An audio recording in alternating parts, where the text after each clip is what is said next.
Why, hi there, I'm Ron Juckett, and he's Ricky Keeler. And my God, it's like old home week here. It's not the Dodcast, we can't call it that, but it is the after party for Game 1 of the American League Divisional Series between the Boston Red Sox and New York Yankees, which means that Ricky or I will actually be happy after this 5-game series. Not sure which one of us it'll be, but we both won't go home disappointed this time. Well, it also means that one of us will be disappointed, so it's up to you, the viewer, as to which one you would rather see disappointed and who is more entertaining disappointing. Personally, I think it's me that's more entertaining disappointing than Ron is, but I'll let you, the listeners, decide. Well, you can't say that this wasn't an entertaining ball game. The Red Sox somehow hung on and won 5-4. Thanks to one of the worst bullpen outings I've seen from a Red Sox team in a long, long time, and they tell me that is a common occurrence. First of all, your thoughts on a 108-win team playing a 100-win team in the divisional series. This is crazy stuff. I mean, this should be an LCS, to be honest. No disrespect to the Astros and the Indians, who've had great seasons, but it should be these two teams playing a best of 7. But it creates good drama. If you don't count that last game of the season, it didn't really mean anything to anybody. They're 9-9. So it's as even as it gets, and I think tonight showed us it's even as it gets. I think the difference is when Chris Sale is elite Chris Sale, the Red Sox are at a much different level than what the Yankees are, because J Happ's a good pitcher. He's not Chris Sale, and I think tonight even showed that. But I'm surprised Happ pitched as poorly as he did. Think it was nerves or? Really with Happ, I think it just depends on location. And you have to also look back to that previous start against the Red Sox last Friday. The two guys that hurt him the most in that game were the guy who hurt him the most was Steve Pearce, who hit the grand slam off of him. And Pearce was able to get some big hits tonight. I think he's a huge X factor in this series. And you can't make mistakes to JD Martinez, especially down in the zone. Happ did that, paid the price for it, and he's a really good pitcher against the Red Sox, but he also has had some bad moments against Boston. I think he had a bad start against them with Toronto earlier in the year. It's the guy they wanted in this game. Nothing just clicked for him, and I think Boone did the right thing to go to Chad Green earlier in the game, even though Green got hit hard. I will say, give Lance Lynn a lot of credit. He saved the Yankees in this game, at least kept them in it. Britton did a nice job. Robertson did a nice job. And at least they keep Betances and Chapman for Game 2. At least if Chapman has to go 6 outs, we've seen in the World Series and in past moments that he's capable of doing that. And it's also big because of the off day. I mean, there's no point in the series, even if it goes a distance, that they play 3 in a row. So Kimbrel gets some benefit. Craig Kimbrel gets some benefit of the doubt because he only had to go 4 outs tonight and could conceivably go 6 tomorrow with Sunday off. But you're right, on Chapman, you can go all out and still have the day off on Sunday. Al, Red Sox fan, comments that 5 1/3 is still not elite. Well, in the playoffs, that's actually not bad. Where did he go? I think it's 5 1/3. 5 1/3, 5 hits, 2 runs, both earned. He walked 2 and struck out 8. No, there's no minor league report coming at the end of this. He threw 93 pitches and 61 of them for strikes. And considering that his slider was filthy and his velocity was where it was pretty much pre-injury, I think you take that. He probably shouldn't have come out to start the 6th. But after that, it got pretty bad until you got to Porcello. I was going to say to Al, it's elite from the standpoint that I think he did a lot better than a lot of people expected, especially with the velocity being down to end the month of September. He comes back with about between 94 and 96, which is pretty good considering where he was a few weeks ago. Like you said, the slider was nasty. The changeup was nasty. He was able to avoid getting guys even to second base. He was able to keep the Yankees off balance with that slider. So considering I think a lot of fans going in didn't know what to expect at all, I think you absolutely sign up for this, and you hope that if he has to pitch in a decisive Game 5, I still think the series is going 5, just because they're so even, these teams. But if it goes 5, you hope Sale is a little bit better from what he was today, and if he is, the Red Sox should be in great shape. I think if it wasn't for the fact that the Red Sox, the bullpen nearly blew that, I think a lot of people would be feeling quite relieved on how well Sale pitched, because velocity was his big thing. He hasn't been right for a while. He's not that durable of a guy, and you kind of hope that he could somehow get through 5 innings. His pitch count was decent. I mean, he's not. I mean, he's an elite pitcher, but he just doesn't have the arm strength this time of year that other people do. And he left with a 5-run lead. I mean, it wasn't his fault the bullpen allowed both of those runners in the sixth on there. I think both teams, despite the fact that it's the Red Sox won, I think the Yankees have a lot of positives to take from this game, and I think the Red Sox have a bit of nail biting to do. But on the other hand, the offense that the Red Sox went out and got in the offseason, JD Martinez, went out and paid for himself tonight, and they played small ball, and you have Mookie Betts. I mean, you know what, the Red Sox can put runs on the board. It's just an eternal question of Boston history. Can they just prevent a very good Yankee offense from scoring just as many? Both these lineups are very well-rounded outside of maybe like out of the 18 players in the lineup, maybe 17 are not automatic outs. Sandy Leon probably being the only one that most likely is, but he's great defensively, saved the game defensively in the late innings with Matt Barnes. But the Red Sox, I think their 1 through 5 is as tough to beat as anybody. And they not only are good power hitters, they're good contact hitters. We saw the bunt by Benintendi in the 3rd inning. You don't see the Yankees pulling those kind of moves off because they don't have a lot of guys that can bunt. Betts, like you said, 1 for 3 with a walk. Martinez, who I think is the MVP of the American League, because the Red Sox were a 90-win team with Mookie Betts last year. They improved by 15 wins and go from last to home runs to first, and he has made an impact on that team. They are leaps and bounds better for a team that didn't make any other moves besides him, which for me makes him the MVP, but that's a different discussion. Yeah. Bogarts was 1 for 3.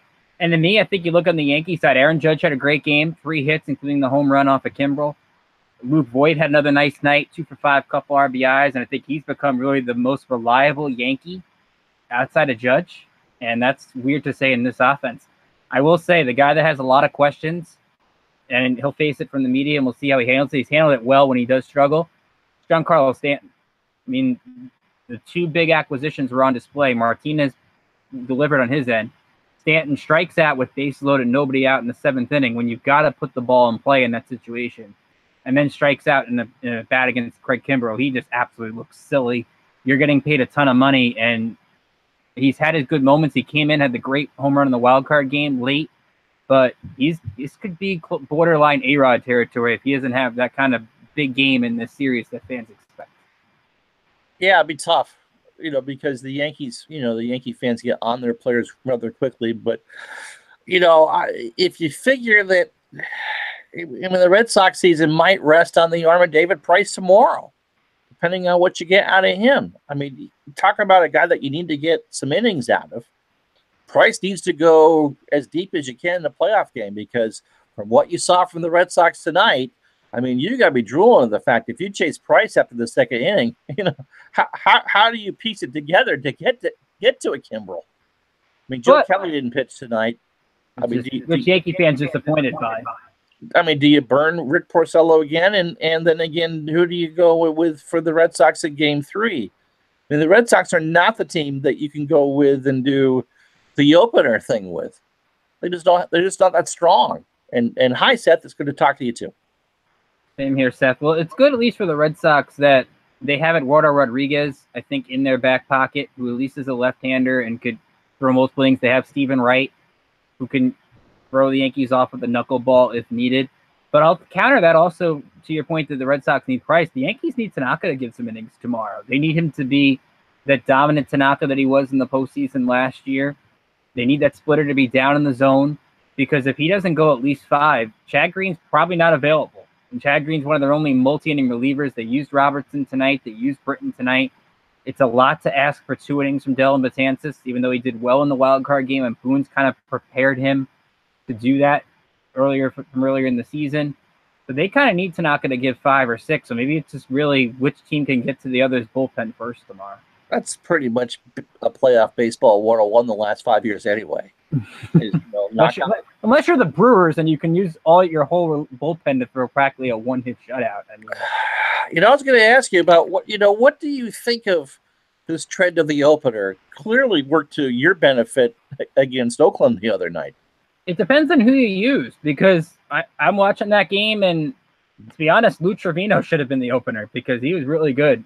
Liam Hendricks had bad numbers against the Yankees. I did not think that was a good matchup at all. It all depends on how you use it. I think Milwaukee has it right where Brandon Woodruff at least started games, so he can go a few innings at a time. Corbin Burns has done it as well. So they have guys that are starting out of the pen, but can go 2-3 innings at a time. And I think it works compared to Oakland's method, which was going to use a different guy every 1 to 2 innings. And I don't think that works, even though it throws different guys off. I'll give the Rays a lot of credit for winning 90 games with it. Let's face it, we both got twitchy when Sean Kelly and Blake Trinan came in pressure situations the other night. For pitch by prospect, I did write that. I said, wait for Blake Trinan. You throw that sinker up in the zone, and it's a moonshot. But Fernando Rodney helps too. Well, yeah. Yeah. So tell people a little more about Voit, the third baseman, because if you're not a regular follower of Yankee baseball, I mean, he just seemed to be so relaxed, especially in the wild card game. His shirt was unbuttoned after the triple, and he was chatty. Which it should have been tonight. I don't know. I guess it's a road thing. Why does Luke Voit have his top button unbuttoned tonight on the road? I don't get it. Well, we have a frost warning up here tonight. It's 50 degrees. It's all right. You can do the top button at 50 degrees. Let's touch upon some of the other series. Cleveland and Houston should be a war. Verlander had a magnificent game today. The National League series seemed to be kind of one-sided. Los Angeles is up on Atlanta big tonight, and Milwaukee is Colorado's number. The only good thing, though, for Colorado and Atlanta is that they get to go home after this. But I'm kind of saying that the NL series are going to be over rather quickly. Yeah, Colorado's offense just hasn't been there. Wasn't there in the wild card game. They just had a lot of situational hitting. Hasn't really been there since they got all those runs off Eric Fetty on Sundays. Maybe that's where they wasted all those runs, which I'm still a little bit puzzled as to why Max Scherzer did not pitch in that game. That's besides the point. The Braves are running into a buzzsaw. Even if it could go down 0-2 facing Walker Buehler, they're throwing Anibal Sanchez in the game 2 against Clayton Kershaw, which is probably the biggest mismatch since the Braves used Freddie Garcia to pitch against Clayton Kershaw in a playoff game a long time ago. But LA's just got too many power threats in that lineup. I like Atlanta a lot. I thought they had a good chance to go far if they didn't play the Dodgers, and they played the Dodgers. So it's really just bad luck for them. Buehler pitched in that tiebreaker game and pitched magnificently. Absolutely. But let me get back to your point on Voit, especially. Okay. This was a trade the Yankees made. They gave up to the Cardinals Chasen Shreve, Giovanni Gallegos, and got some international slot money back, which the Yankees have used that extremely well because it's really a big part of their amateur scouting and things of that nature. But they traded Tyler Austin away to Minnesota in the Lance Lynn deal. Voit had good AAA numbers, not so good in the major leagues, but with Greg Bird being as awful as he was this year, this is the guy that's come up. He's been loose. He's been fun. He's not good defensively. He's not a good guy in terms of picking the ball, and you saw that in the wild card game a little bit, but he's got a knack for the clutch moment. His 14 home runs in September probably saved the Yankees from going to Oakland for that wild card game. That's how dire they needed him. And I think right now, like I said earlier, outside of Judge, he's the most reliable hitter right now. All right. So Aaron Boone's now had 2 playoff games under his belt, which is, of course, a whole different thing from the regular season. Mm-hmm. They won 100 games. A lot of people on Twitter were upset, which I guess is just kind of an oxymoron that they're just upset with everything. Your thoughts on Boone as he goes to this next level as a manager? I can't really think of anything Boone did wrong today. I think people say, well, pulling Happ earlier, but I think you had to in that situation. You can't let that lead get to 5-0, which it ended up getting to. Chad Green maybe was not the best choice, but he's your only multiple inning guy you have. The only problem I had with Boone in the wild card game was maybe letting Severino start the 5th. I thought that was a little bit odd because he had just burned all that energy in the fastball in the 4th inning. the criticism with Boone is he leaves starters in too long. Didn't do that tonight. Look, he's learning on the job. Somehow this team won 100 games. This is a team that has a lot of talent. It has some holes, but they seem to have found a way to get past those holes. I think he's learning on the fly, and to me, it's not really a bad job that he's done. Personally, I just think Cora is a better manager than him. Well, I think for Cora's first playoff game, I think Sale pitched too long. He should have been done after 5, especially because of his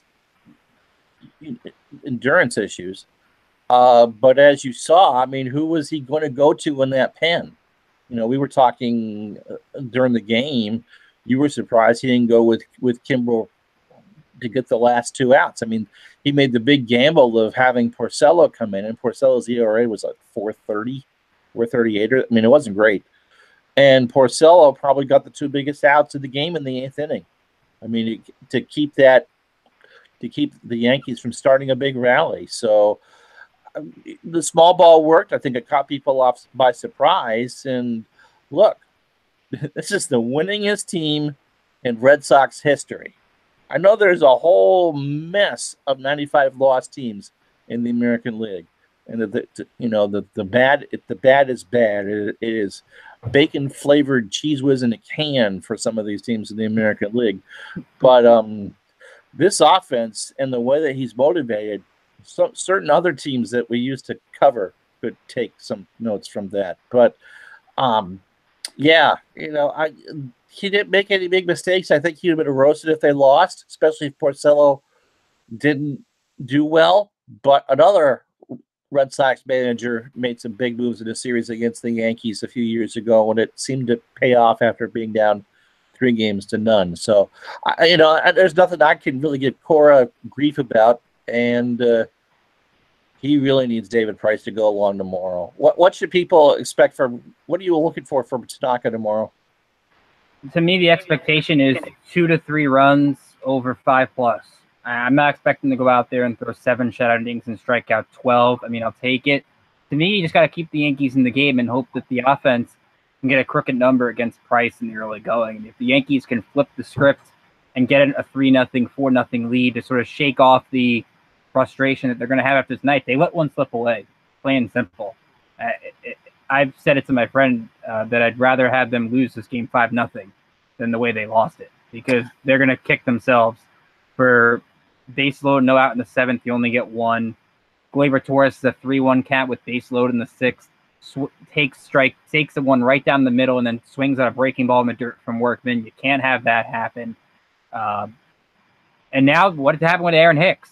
He's got right hamstring tightness that was reported during the game. We'll see what happens. He missed 3 days with the left hamstring tightness a week ago. I mean, they need his bat and his defense in the lineup, because while Gardner is a good, gritty player, if Hicks misses the rest of the series, he's that kind of glue for the Yankees, that number 3 spot. And they're going to have to really mix things up in that lineup. And they really can't afford that at this point. In a worst-case scenario, if Hicks has to be taken off the roster for the LDS, if you do advance past Boston, he would not be available for the ALCS either. He wouldn't be able to come back to the World Series. And you're left with, if anybody else got hurt, your outfield option would be Tyler Wade. It's not exactly a good outfield option for the Yankees to have. They gave up a lot of that depth when they traded for Happ, when they gave away Billy McKinney, but you had to do it. But that comes at a price. But I will say on Cora's point, it was smart, I think, with Porcello looking back on it, because I think him and Nathan Eovaldi, who you'll most likely see in Game 3 on Monday, do a great job of keeping the Yankees off balance. And they did it in the second half against especially in that sweep in Fenway and then in the Bronx in September. Those two guys sort of have the good mix. So we'll say if you're going to bring in a starter there, you might as well bring in him. The only thing I have a thing on, I think Sale should have stayed out there a little more, knowing I've got a 5-run lead. I can afford to maybe get him another batter or two, I think, in that spot. And with Kimbrel, to me, you're an elite closer. Like, you'll see, you and I both saw Kenley Jansen get 6-7 outs in an elimination game against a certain team.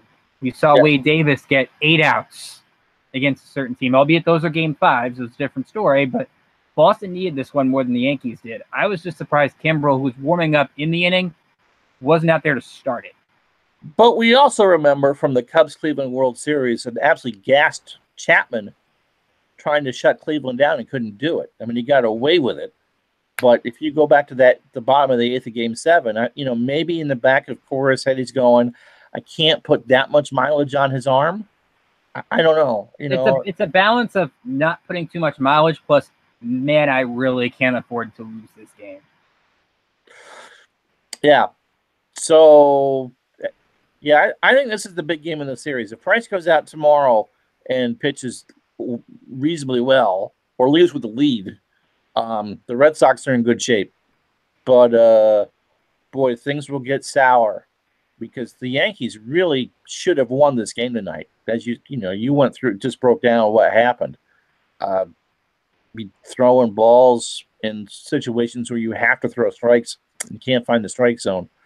I think the problem the Yankees had was not swinging it in hitters' counts. I think they would have a bad balance of being too patient and being too aggressive. And that's why I think for me, the big hitters for tomorrow are Miguel Andujar and Gleyber Torres. The Yankees rely on these rookies to get big hits. Boston doesn't rely on rookies. Their guys are experienced. They know the deal. And so most of these Yankees do. Judge does. McCutchen does. Gardner does. This goes on and on. But this is their first experience. And Andujar had some rough defense in the wild card game. Had some pretty rough at bats, so he did draw a walk. I will give him credit for that late in the game. Torres had an infield single in the eighth. To me, how quick can they slow the game down? Because if they can slow it down and show the talent they have, that takes the Yankee lineup to a different level where they can get the big hits. Because to me, the problem the Yankees have is they rely a lot. They did hit 266 home runs, but sometimes you have to be like the Red Sox. You got to find a way to get those base hits when you need them, and they just weren't there today. Yeah, you got to do what you can to win, and both teams can sock the ball. And both teams are familiar with each other. And look, a lot like last year, the Yankees are a very young team. Mm-hmm. Yes, they have McCutchen, and yes, they have Stanton, but you look over there and they're going, these are not names I'm real familiar with. And so, maybe, youth being the better, youth might serve the Yankees. Like I said, I think whoever wins tomorrow wins the series. It's not that the Yankees couldn't come back down from being down in an 0-2 hole in a best-of-5 series. But I just think that the expectations on Price are going to be through the roof. Maybe that works at Tanaka's advantage, as opposed to if this was in New York. And to me, on your 0-2 point, the Yankees did do it last year against Cleveland, so maybe at least they have something to. Well, I remember last year they played a horrible Game 1 against the Indians and Trevor Bauer, and they found a way to bounce back against Kluber in Game 2. Right. So if they can sort of shake it off, the game's not till 8 o'clock tomorrow, so they have a lot of time to sort of get their mind right, get ready to go. So it came to 8. I'm considering the over/under for us starting that show tomorrow is midnight. I would think so. We started about 11:25 tonight. I set the thing for 11 and go, no, wait, it's the Red Sox. You cannot set your time for Yankees-Red Sox postgame past 4 hours. The earliest you could go is 4 hours. And I think I did 3.5. 7:30 first pitch, and I set it for that. All right. For those of you who may not be familiar with Rookie and not familiar with that he and I were together, would you tell people who you are and what you do now? Well, now I am currently one of the associate editors at a Yankees minor league site called PinstripeProspects.com. It is a site that covers extensively the Yankees minor league system. We have beat writers at all the affiliates. I was one of the beat writers for the Staten Island Yankees, which is their Penn League team this year. Saw some great pitching there, so you could read all about that. I recently just did a podcast for this series with Chris Hatfield, who is the executive editor of SoxProspects.com, which is basically the Red Sox equivalent for us, and I will give them a high recommendation. You want any information on Red Sox prospects, I mean, they have everything. They just did a 1-hour podcast on instructional. Yeah, they are quite something. I've interviewed them, and another friend of mine, I interviewed Chris in the past, and they really are just on top of everything. Absolutely. So you can check that out. Chris we broke down the series and then did a little Red Sox minor league stuff with him. We're working on getting our our end of the season top 100 prospect list out. I don't know when that is, but we're working on that. So it's really something else we're doing. Again, our podcast, which is again just came out, but we try to do the podcast as well. So I help out with that. So a lot of good things going on at Pinstripe Prospects. So you definitely want to check that out. We have some good coverage at the end of the season as well. And that's what on Twitter. It's Pinstripe Prospects. At Pinstripe Pros on Twitter, and you can follow me on Twitter at Rickinator555. It's at RACK letter I Nader like Terminator and then 3 5. That's awesome. Okay, so the schedule for tomorrow on this channel is live football at 6:30. We'll do the makeup game for Thursday. It's their first event on the new computer, so I'm not doing the update on the update on the update. But tomorrow it's Cleveland and Houston from Week 5 of the 78 season. Earl Campbell's internet debut at 6:30 because the game is supposed to start by 8:15. And then Ricky and I will be back with you tomorrow after the game to talk about that because it's history. So it's retro. It's a retro sport. So thank you so much for being with us, and it's always great to work with Ricky. And we're hoping to steal our other partner in crime, Drew Douglas, but that's not going to be tomorrow because he's going to be there for Notre Dame and Virginia Tech. Go Irish! No, I'm kidding. So we'll talk to you. So that's an 8:15 first pitch. So yeah, I guess we'll talk to you early Sunday morning. And then we'll do this for every game for at least this series, and hopefully at least for the winner that goes on the ALCS to do that too. So for Ricky Keeler, I'm Ron Juckett. We'll talk to you tomorrow or Sunday morning, one of the two. Have a good night. See you guys.